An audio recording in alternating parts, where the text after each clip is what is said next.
Do you have trust issues? Invariably, when we find it difficult to trust other people, this shows up in our relationship. Shows up in our relationship where we become like an oyster. We close off, go inside, and protect ourselves and self-nurture.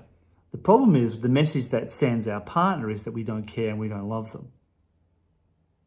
So you may be an overgiver and give too much, but if you combine that with having trust issues, you're never going to open up the way that you need to open up. Where do trust issues come from?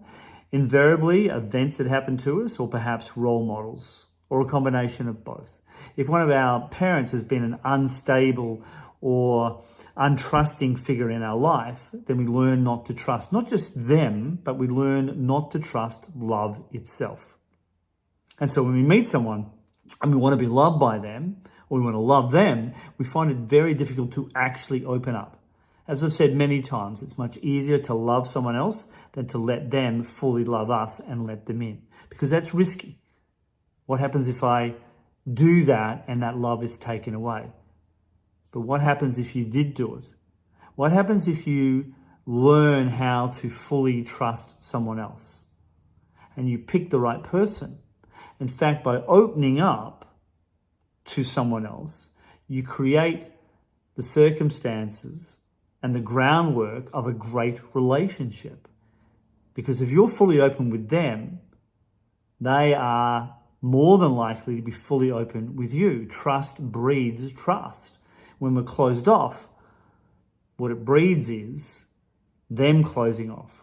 See, most people go in a relationship, they go, love this person, I'm fully in, but they're actually just 98% in. They hold a little bit back just to be safe.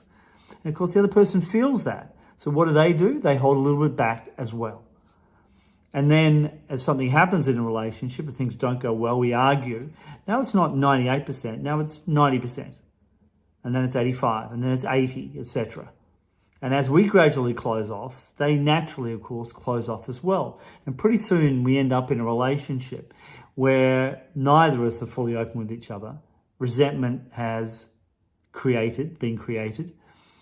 And now we've fallen out of love into resentment.